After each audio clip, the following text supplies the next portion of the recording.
കോൺഗ്രസിന്റെ DCC vice president ആയിട്ടുള്ള ആള് നാമനിർദ്ദേശ പത്രിക സമർപ്പിച്ചിട്ടുണ്ട്. അതൊരു തലവേദനയാവും ഒരു ലിബറൽ സ്ഥാനാർത്ഥി അവിടെ വരുന്ന ഒരു പ്രതീക്ഷ വെച്ച് മുന്നോട്ട് പോകുമ്പോൾ? അല്ല, അതിനൊന്നും ഒരു പ്രസക്തിയില്ല. അവര് ഇടയ്ക്ക് ഇപ്പം എല്ലാ സീറ്റുകൾ നേരത്തെ ചോദിക്കുന്നതും ആഗ്രഹിക്കുന്നതും ഒക്കെ സ്വാഭാവികമാണ്. ഇപ്പൊ കേരള കോൺഗ്രസ് പല സീറ്റുകളും ചോദിച്ചിട്ടുണ്ട്, ഞങ്ങൾക്ക് കിട്ടുന്നില്ലല്ലോ. കോൺഗ്രസും സീറ്റ് ചോദിച്ചിട്ടുണ്ട്, ചിലതൊക്കെ ഞങ്ങൾ വിട്ടുവീഴ്ചകൾ ചെയ്തിട്ടുണ്ട്. ഇപ്പോൾ ഇടുക്കി സീറ്റിന്റെ കാര്യത്തിലും ഏറ്റുമാനൂർ സീറ്റിന്റെ കാര്യത്തിലും ഒക്കെ കേരള കോൺഗ്രസ് വിട്ടുവീഴ്ച ചെയ്തു. അതിന് പകരം കോൺഗ്രസ് മത്സരിക്കുമ്പോൾ ഞങ്ങൾ കയറി പറഞ്ഞ റിബൽ മത്സരിക്കുന്നത് അത് വെറും ഒരു മര്യാദയില്ലാത്ത രാഷ്ട്രീയമാണല്ലോ. അത് ശരിയല്ല, അത് റിബൽ കളിയാണ്, അത് ശരിയല്ല. അപ്പോൾ അതുകൊണ്ട് ഞങ്ങൾ ഏറ്റുമാനൂരിലും ഇടുക്കിയിലും ആ സീറ്റ് കോൺഗ്രസ് മത്സരിക്കാൻ വേണ്ടി ഞങ്ങൾ വിട്ടുകൊടുത്തപ്പോൾ പാർട്ടിയെ സംബന്ധിച്ചിടത്തോളം അതിൽ ഞങ്ങൾക്ക് വളരെയേറെ ഹൃദയവേദനയുണ്ട്. എങ്കിലും UDF അധികാരത്തിൽ വരണം, UDFന് വിജയമുണ്ടാകണം എന്നുള്ളതുകൊണ്ട് ഞങ്ങൾ അവസാനം വിട്ടുവീഴ്ച ചെയ്തു. ആ വിട്ടുവീഴ്ച ചെയ്ത് UDFൽ പൊതുമാന്യത ഉണ്ടാക്കി. ഏറ്റവും നല്ല കാര്യമായി എല്ലാവരും അംഗീകരിച്ചു.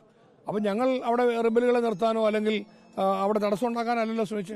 അതേപോലെ തന്നെ തീർച്ചയായിട്ടും കോൺഗ്രസ് നിലപാടെടുത്തിട്ടുണ്ട്. അപ്പം അതുകൊണ്ട് കുട്ടനാട് സീറ്റിൽ റിബൽ കാൻഡിഡേറ്റായിട്ട് മത്സരിക്കുന്നത് മുന്നണി വിരുദ്ധമായ നിലപാടാണ്. അപ്പോൾ അത് തീർച്ചയായിട്ടും മുന്നണിയെ അത് വെറുതെ ഇടതുപക്ഷത്തെ സഹായിക്കാൻ വേണ്ടിയിട്ടുള്ള ഒരു ഇടപാടായിട്ട് കാണാൻ കഴിയുള്ളൂ. വാങ്ങാനുള്ള ശ്രമം നടത്തണം നമ്മൾ ആവശ്യപ്പെട്ടിട്ടുണ്ട്. അതിൽ തീർച്ചയായിട്ടും പിന്മാറണമെന്ന് ഞങ്ങൾ ആവശ്യപ്പെട്ടിട്ടുണ്ട്. പിന്മാറുക വ്യക്തിയോടും ആവശ്യപ്പെട്ടിട്ടുണ്ട്, കോൺഗ്രസ് പാർട്ടിയോടും ആവശ്യപ്പെട്ടിട്ടുണ്ട്. ഒരിക്കലും മുന്നണിക്ക് അത് നല്ലതല്ല. മുന്നണിക്ക് ഇപ്പോഴത്തെ സാഹചര്യത്തിൽ കുട്ടനാട്ടിലെ ജനങ്ങൾ ആഗ്രഹിക്കുന്നത്, എല്ലാ വിഭാഗം ആളുകൾ ആഗ്രഹിക്കുന്നത് കുട്ടനാടിന്റെ രക്ഷയാണ്.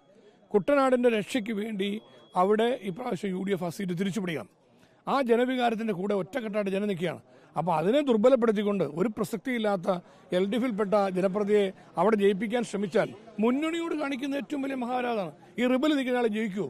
ജയിക്കാൻ പോയിട്ട് അതിനൊരു സാധ്യതയില്ല. രണ്ട് മുന്നണികൾ തമ്മിലാണ് മത്സരം, LDFും UDFും. ആ രണ്ട് മുന്നണികളുടെ മത്സരത്തിനിടയിൽ LDFിനെ സഹായിക്കാനുള്ള കള്ളക്കളിയായിട്ട് ഇത്തരം കാര്യങ്ങൾ റിബലുകൾ വന്നാൽ അത് മാറുകയാണ്. അതിന് ഒരിക്കലും കൂട്ടുനിൽക്കരുത് എന്ന് ഞങ്ങൾ അറിയിച്ചിട്ടുണ്ട്.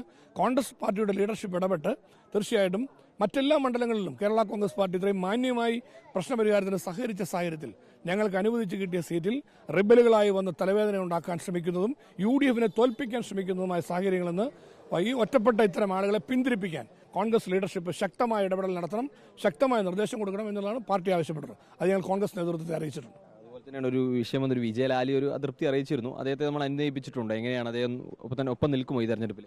തീർച്ചയായിട്ടും നമുക്കിപ്പോൾ അതിനകത്ത് അദ്ദേഹം കഴിഞ്ഞ പ്രാവശ്യം പാർട്ടി കാൻഡിഡേറ്റ് ആയിട്ട് മത്സരിച്ചു, പാർട്ടി സീറ്റ് കൊടുത്തു. അദ്ദേഹത്തിന് ഇപ്രാവശ്യവും കൊടുക്കാൻ പാർട്ടി ആഗ്രഹിച്ചതാണ്, ശ്രമിച്ചതാണ്. പക്ഷേ ചങ്ങനാശ്ശേരി ഞങ്ങൾക്ക് തിരിച്ചു പിടിക്കണം. ചങ്ങനാശ്ശേരി തിരിച്ചു പിടിക്കാൻ ഏറ്റവും അനുയോജ്യമായ സ്ഥാനാർത്ഥി ആരാണ്, അല്ലെങ്കിൽ അതിനുള്ള സാധ്യത എങ്ങനെയാണ്? അപ്പോൾ ശ്രീ വിജയലാലി അതിന് ഏറ്റവും അർഹതപ്പെട്ട ആളാണ്.